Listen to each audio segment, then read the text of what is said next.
بسم الله الرحمن الرحيم الحمد لله حمدا كثيرا طيبا مباركا فيه كما يحب ربنا ويرضاه وأشهد أن لا إله إلا الله وحده لا شريك له وأشهد أن محمدا عبده ورسوله وصلى الله عليه وعلى آله وأصحابه وسلم تسليما كثيرا أما بعد إخواني في الدين ثبتنا الله وإياكم على الحق. Kita masih membicarakan tentang permasalahan al-hijrah dan tentang hukum serta keadaan orang-orang yang tinggal di negara kafir, bahwa mereka memiliki beberapa keadaan.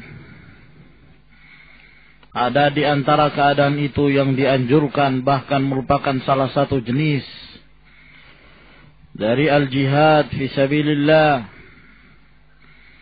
Jika seseorang tinggal di negara kafir dalam rangka untuk berdakwah, ad-da'watu ila al-islam wa ad-da'watu ila sunnah, disebabkan karena di negara-negara kafir, walaupun mungkin ada di antara mereka yang mengaku sebagai muslimin, akan tetapi banyak pula dari mereka yang pada hakikatnya bukan muslimin.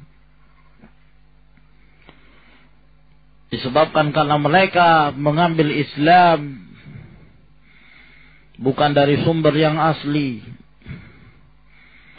namun mereka mengambil Islam dari mereka kelompok-kelompok yang mengaku sebagai muslimin walaisu muslimin, dan mereka bukanlah dari kalangan kaum muslimin.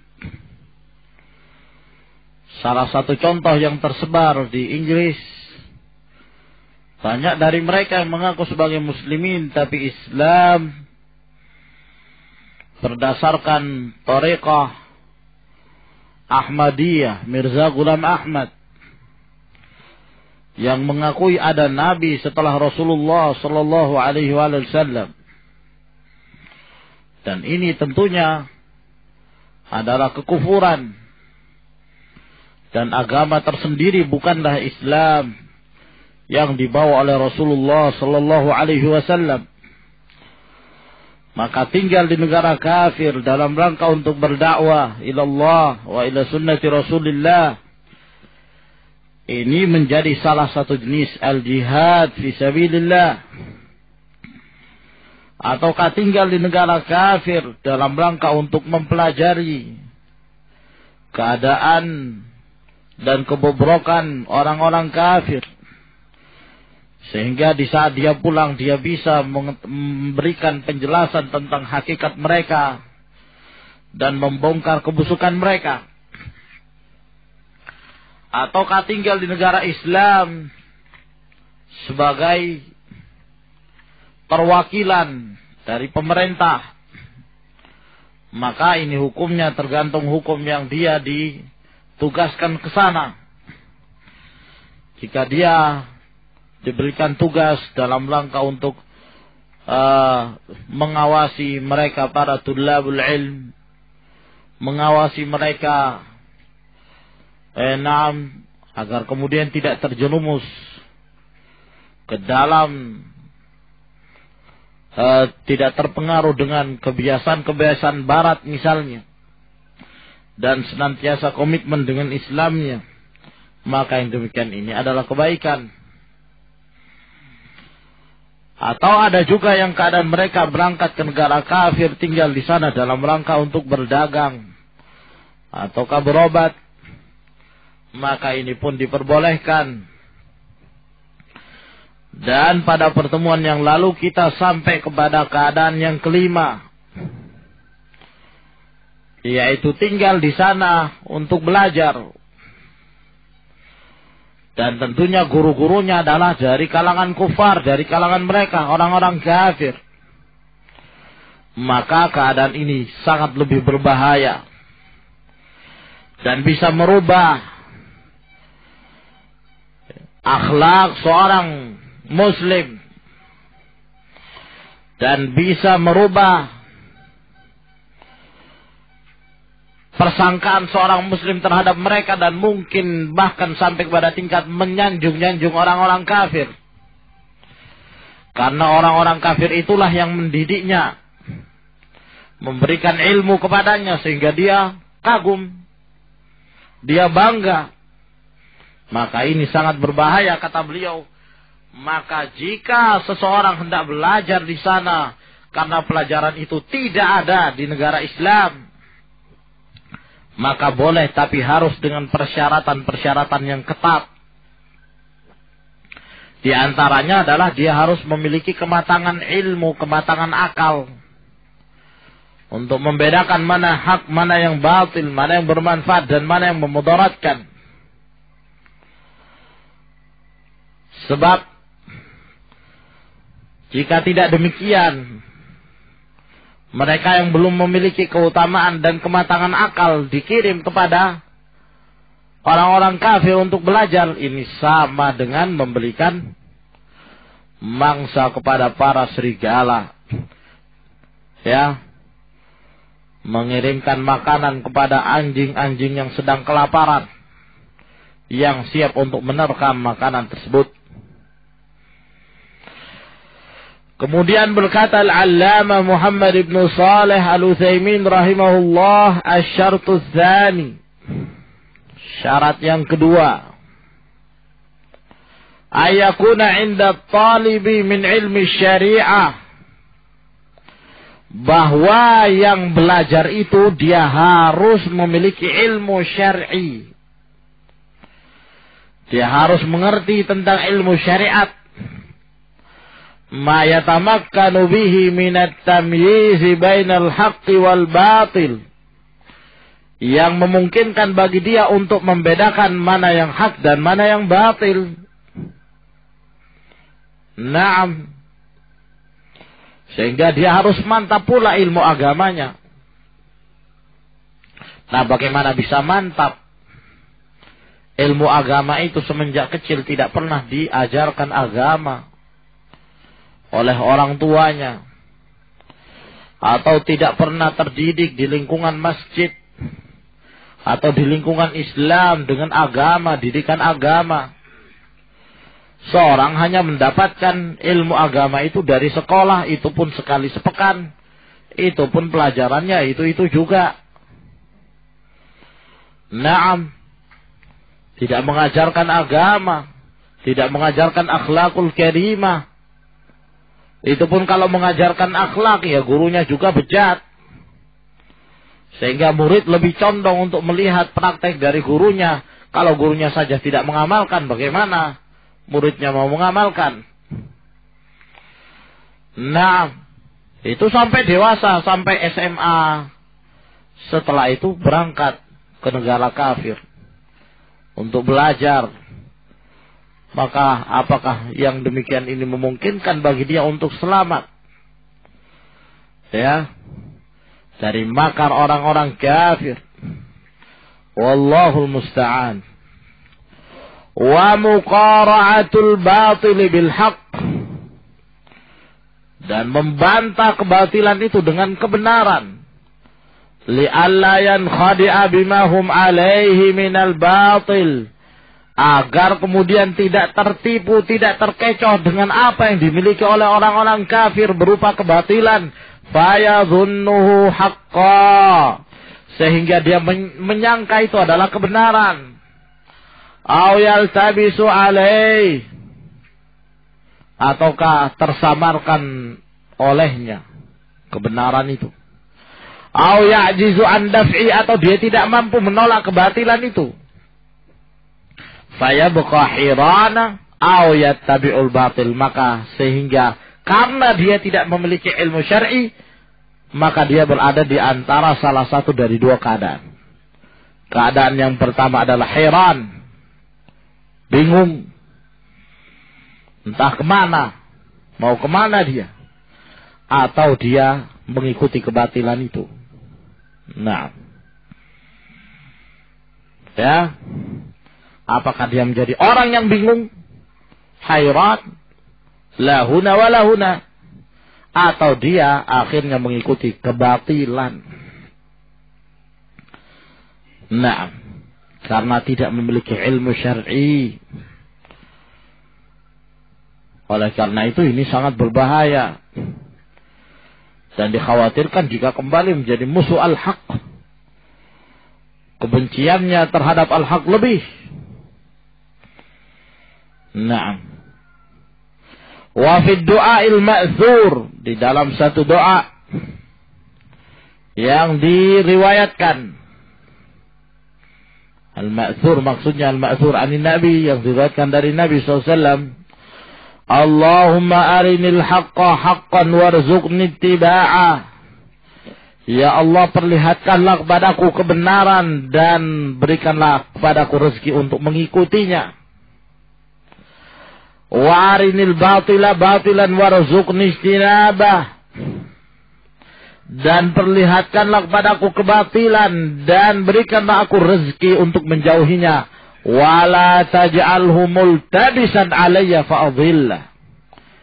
Jangan engkau menjadikan aku tersamarkan atasku kebenaran itu, sehingga aku pun menjadi sesat. Nah, kita minta kepada Allah yang membolak-balikkan hati.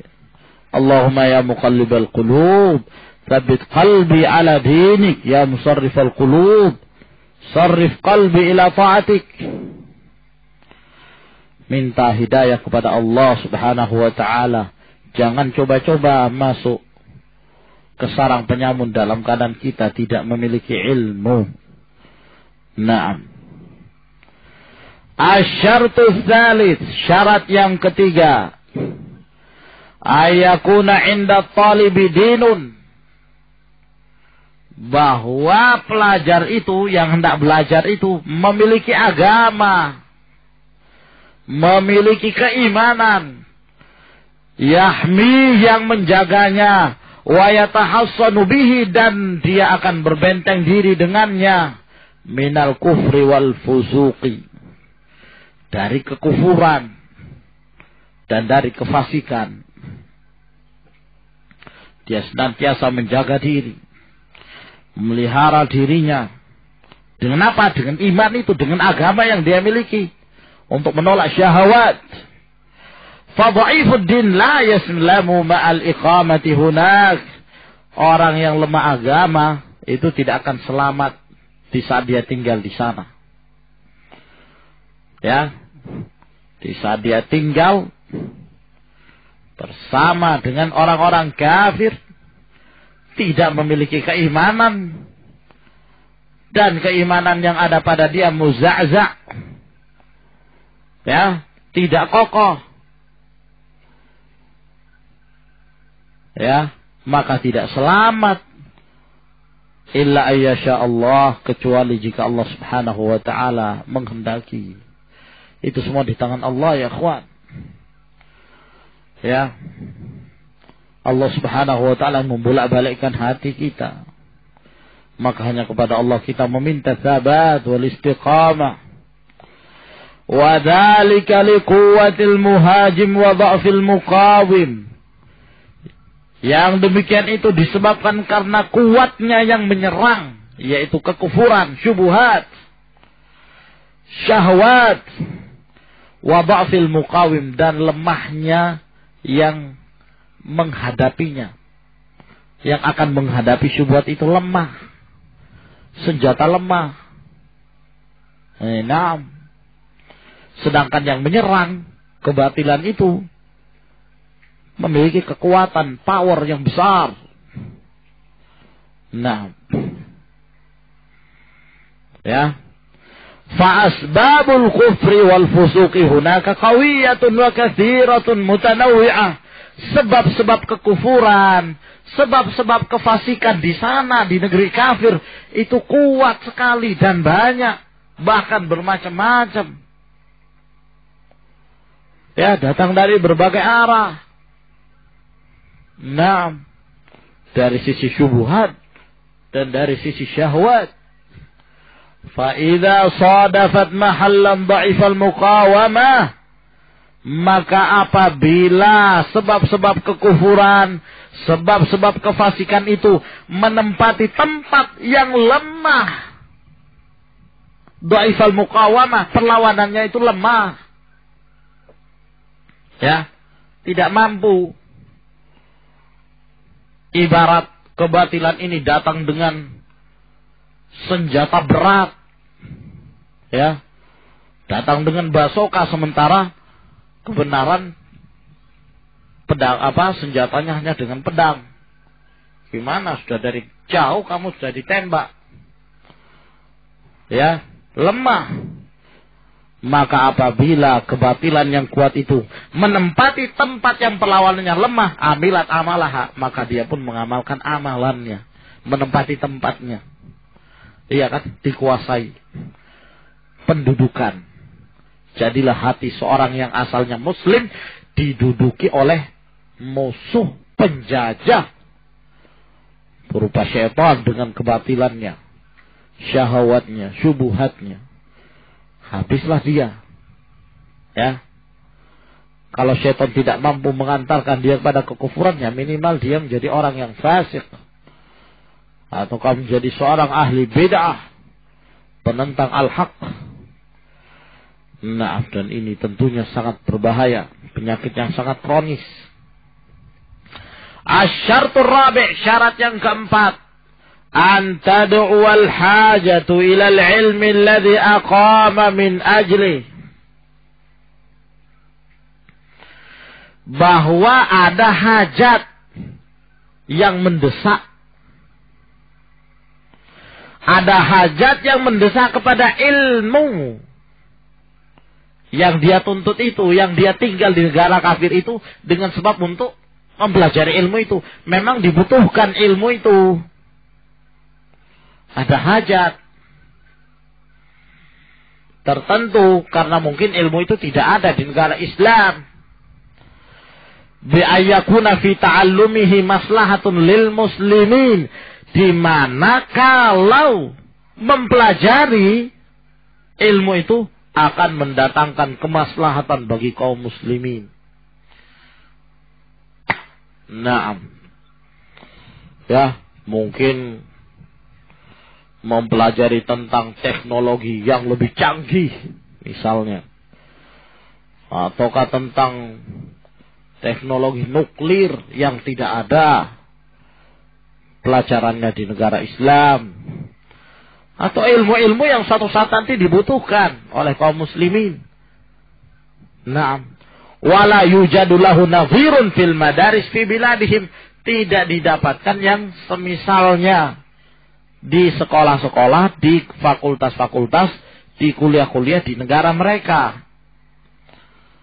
Nah, ini boleh kalau demikian. Fa in kana min fudulil ilm, akan tetapi kalau ternyata ilmu itu adalah ilmu fuduli, yakni tambahan ilmu yang tidak bermanfaat, ya. Naam. Ilmu tidak bisa dimanfaatkan juga, pulang juga nggak bisa memanfaatkan kaum muslimin. Ya, ilmu fuduli, alladzi la maslahata fihi lil muslimin, yang tidak ada kemaslahatannya bagi kaum muslimin.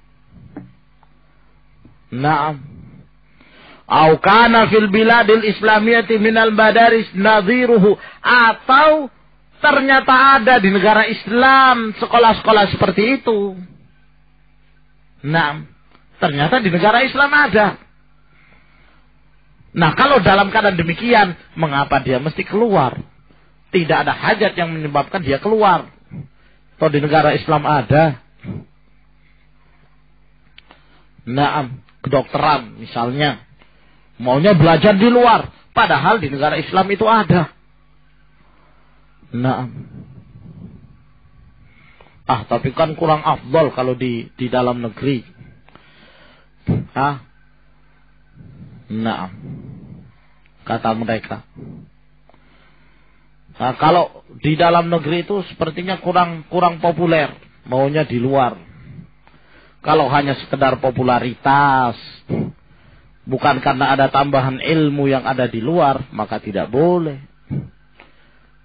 Ya, malu kalau belajar di dalam negeri saja. Nah, ya. Tapi kan kalau di luar ada tambahan nilai tambahan. Ya, kalau di mana ngambil S1 di mana? Di Jerman. Ngambil S2 di mana? Di Amerika. Nah, itu kan top. Nah. Tapi kalau ngambil S1 di mana? Di ITB. Wah, biasa. Banyak juga lulusan ITB misalnya. Nah, atau ngambil S1 di mana? Di Yaman. Wah, negara kampungan. Terbelakang. Nah, misalnya demikian. Nah. Padahal sebenarnya pelajarannya sama. Cuman ya masalah popularitas misalnya. Nah, dalam keadaan seperti ini lam yajuz. Tidak boleh bagi dia ayyuqima fi biladil kufri min ajlihi, untuk tinggal di negara kafir karenanya. Lima fil iqamati minal khatari ala dini wal akhlaq, karena tinggalnya dia di negara kafir tersebut berbahaya bagi agama dan akhlaknya. Wa idha'atul amwalil katsira biduni faidah, dan akan tersia-siakan harta yang sedemikian banyak tanpa ada faedah. Nah, ini syarat yang merupakan 4 syarat tambahan bagi mereka yang hendak belajar di tempat negara kafir. Ya. Kemudian kata beliau al-qismus sadis, keadaan yang ke-6. Ya. Keadaan orang yang tinggal di negara kafir. Nah, ini keadaan yang ke-6, ini keadaan yang terakhir yang disebutkan oleh beliau rahimahullah. Ayyuqima lishakan, dia tinggal di negara kafir memang untuk menetap. Dia jadikan sebagai tempat tinggalnya, sebagai tempat untuk menetap. Nah, beda kalau sebelumnya memang ada waktu tertentu tinggalnya karena berdakwah, yang kemungkinan mungkin dia akan kembali lagi. Tinggalnya karena untuk belajar, yang memungkinkan dia kembali lagi. Tapi ini tinggal memang untuk menetap di negara kafir. Naam. Ya. Dari negara Islam, dia lahir di negara Islam, tapi melihat kondisi kaum muslimin kurang menyenangkan dia, atau dia merasa kurang bebas, ya mending ke negara kafir. Negara kafir semuanya serba free, serba gratis, serba bebas, ya. Naam. Semuanya bebas, semuanya boleh. Nah, itu yang diinginkan oleh dia. Ini sangat berbahaya. Ya. Ataukah dia di negara Islam tidak bisa menjalankan dakwah hizbiyahnya yang mengajak kepada khuruj alal hukam, atau melihat kezaliman pemerintah seperti Muhammad Surur ketika tinggal di Saudi, melihat kezaliman dan kesalahan-kesalahan yang terjadi di kerajaan Arab Saudi pada pemimpin. Dan tentunya dia telah dimasuki oleh pemikiran Sayyid Qutb pemikiran Qutbiyah, maka sampai pada tingkat pengkafiran terhadap pemerintah tersebut, ya akhirnya hijrah. Tidak tenang di negara Islam, hijrah. Hijrahnya kemana? Ke negara kafir, menetap di sana, di Britania, negara Inggris, negara kafir. Ya tapi kan di sini bebas, mau melakukan apa saja boleh. Nah, ternyata kalian lebih cinta kepada negara kufur, ya, lalu kalian mengkafirkan negara Islam. Nah, wa hadza akhtaru mimma qablahu, dan ini jauh lebih berbahaya dari sebelumnya. Wa a'zam, dan lebih besar bahayanya. Lima yatarattabu alaihi minal mafasidi bil ikhtilatit tam. Ya, disebabkan karena akibat yang akan dia hadapi berupa kerusakan-kerusakan. Ikhtilat yang sempurna bi ahlil kufr. Bercampur baur dengan orang-orang kafir. Dengan percampuran yang sempurna. Wa syu'urihi bi annahu muwatinun multazimun bima taqtadihil wataniyah. Dan perasaan dia bahwa dia adalah warga negara, ya. Dan komitmen dengan apa yang telah menjadi konsekuensi dari kenegaraan tersebut berupa saling cinta mencintai. Wa muwalah, dan saling loyalitas. Wa takfirun li sawadil kuffar, dan memperbanyak jumlahnya orang-orang kafir. Wa yatarabba ahluhu baina ahlil kufri, lalu kemudian keluarganya, istrinya, anak-anaknya itu mengambil pendidikan di antara orang-orang kafir. Fayakhuduna min akhlaqihim wa adatihim, maka mereka mengambil akhlak dan adat kebiasaannya orang-orang kafir. Di sekolah mereka bersama orang kafir, yang mengajar guru-guru mereka juga orang-orang kafir. Lalu di saat mereka pulang, bertetangga juga dengan orang kafir, lingkungan dengan lingkungan orang kafir. Mau tidak mau mesti berinteraksi dengan mereka. Akhirnya lama-kelamaan mereka pun mengambil akhlaknya, adat kebiasaannya. Naam. Sehingga jadilah dia seorang muslim yang mirip dengan orang-orang kafir. Wa rubbama qalladuhum fil aqidah, dan mungkin saja sampai pada tingkat mereka mentaklid dalam permasalahan akidah, wa ta'abbud, dan dalam perkara ibadah. Ya, mungkin saja.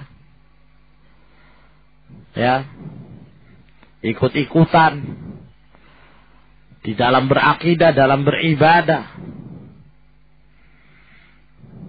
Walidzalika jaa fil hadits, oleh karena itu telah datang hadis ani Nabi sallallahu alaihi wasallam, dari Nabi sallallahu alaihi wasallam bersabda, man jama'al musyrika wa sakana ma'ahu fahuwa mithlu, barang siapa yang berkumpul dengan seorang musyrik dan tinggal bersamanya, maka dia sepertinya pula. Sama. Akan terjadi musyakalah, penyerupaan. Iya kan? Dia akan selalu mencontoh adat kebiasaan orang-orang kafir. Nah, di saat datang hari raya mereka, ya mau tidak mau mereka harus ikut. Alhamdulillah. Di saat datang, ya, acara-acara ibadah mereka, ya mau tidak mau mereka harus ikut serta. Akhirnya demikian. Wa hadzal hadits wa in kana dha'ifas sanad, hadis ini walaupun lemah sanadnya, lakin lahu wijhatun minan nazar, akan tetapi memiliki kebenaran dari sisi pandangan. Al-muhim hadis ini dihasankan oleh Syekh Al-Albani rahimahullah. Hadisnya Samurah bin Jundab. Naam. Yang mungkin beliau menghasankan berdasarkan jalan-jalan yang lain. Kata Ibnu Utsaimin, walaupun sanadnya dhaif akan tetapi memiliki kebenaran dari sisi pandangan. Fa innal musakanata tad'u ilal musyakalah. Karena tinggal bersama itu akan menggiring seseorang kepada kebersamaan. Satu syakal, satu model. Wa an Qais bin Hazim an Jarir bin Abdullah radhiyallahu an. Dari Qais bin Hazim, dari Jarir bin Abdullah al-Bajali radhiyallahu anhu, anna an-nabiy sallallahu alaihi wasallam qala, bahwa Nabi sallallahu alaihi wasallam bersabda, ana bari'un min kulli muslim,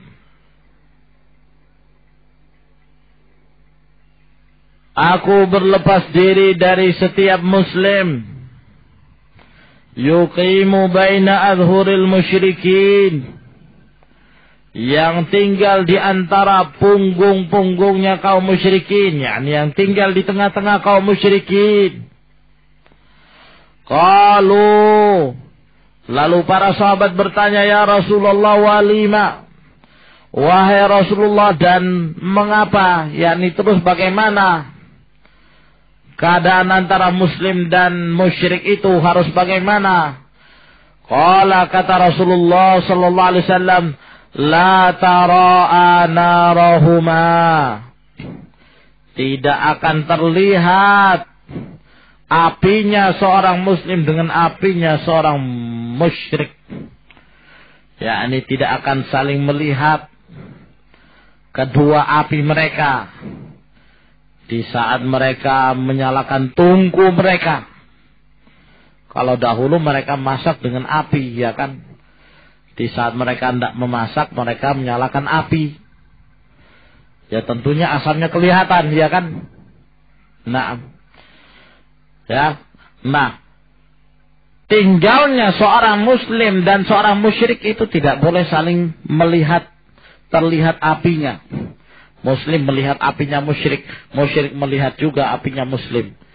Intinya tidak boleh berdekatan, mesti jauh.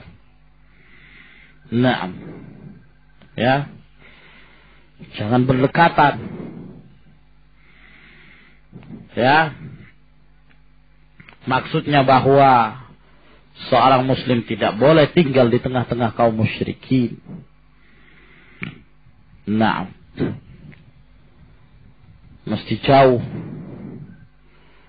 Seorang muslim harus tinggal di komunitas muslim. Nah, sebagaimana mereka tinggal di komunitas mereka.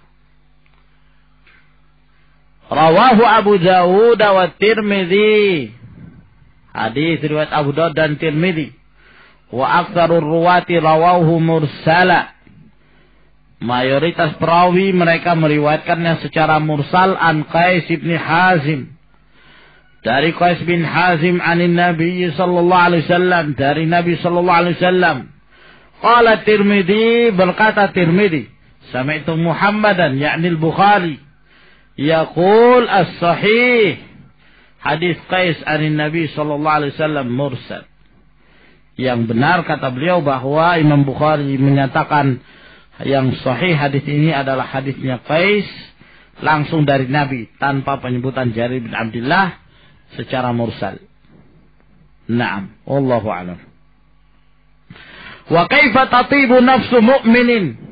Maka bagaimana bisa baik perasaan seorang mukmin, jiwa seorang mukmin, ayyaskuna fi biladi kuffar, untuk tinggal di negara-negara kafir, tu'linu fiha sya'airal kufr. Lalu mereka menampakkan syiar-syiar kekafiran. Wa yakunul hukmu fiha li ghairillahi wa rasulih. Lalu kemudian hukum yang ditegakkan adalah hukum selain hukum Allah dan Rasulnya. Wa huwa yushahidu dzalika bi'aini. Lalu dia menyaksikannya dengan matanya. wa yasma'uhu bi udhunai, dia mendengarkan dengan kedua telinganya, wa yardha bih, lalu ridha dengannya. Bagaimana bisa baik perasaan seorang mukmin demikian? Bal yantasibu ila tilkal bilad, bahkan sampai menisbahkan dirinya kepada negara kafir tersebut. Wa yaskunu fiha bi ahli wa auladi, lalu dia tinggal di dalamnya bersama istrinya dan anak-anaknya. Wa yatma'innu ilaiha, dan justru dia merasa tenang dengannya. Kama yatma'innu ila biladil muslimin, ya, sebagaimana dia tenang menuju pada negara-negara kaum muslimin. Ma'ama fi dzalika minal khataril azim alaih, ya, dalam kondisi dia dalam keadaan berbahaya yang sangat besar atas dirinya, wa ala ahlihi wa auladi, atas keluarganya, atas anak-anaknya, fi dinihim wa akhlaqihim, baik di dalam agama mereka maupun di dalam akhlak-akhlak mereka. Jadi kesimpulannya bahwa yang demikian ini sangat berbahaya dan asalnya adalah tidak boleh. Ya, siapa yang tinggal bersama musyrik fahuwa mithlu, maka dia itu semisalnya, sama dengannya. Hadza ma tawassalna ilaihi fi hukmil iqamah, ini yang telah kami sampai kepadanya pembahasan tentang hukum tinggal fi biladil kufri, di negara-negara kafir. Nas'alullah ayyakuna muwafiqan lil haqqi was shawab. Kami memohon pada Allah semoga apa yang kami nyatakan ini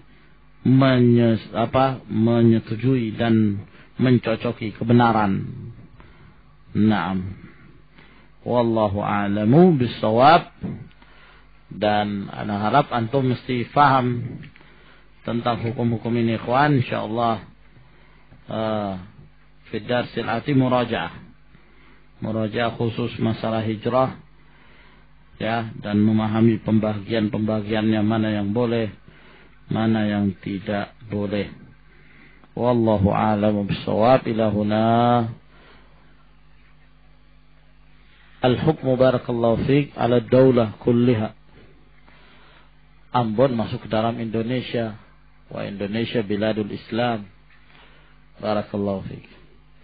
Jadi kalau tinggal seseorang di Indonesia dimanapun, maka itu adalah negara Islam. Akan tetapi kalau kemudian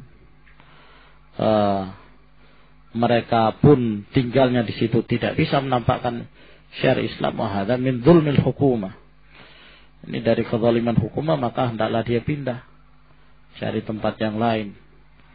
Naam, yang semestinya hukumah menyempitkan keadaan mereka, ya, menjadikan mereka tunduk, ya, di atas Islam wal muslimin. Naam, maka apabila mereka pun tidak mampu untuk menampakkan Islamnya di tempat tersebut, maka mereka pindah jika mereka mengkhawatirkan agama mereka. Wallahu a'lam bishawab. Tafaddalu hafizakumullah.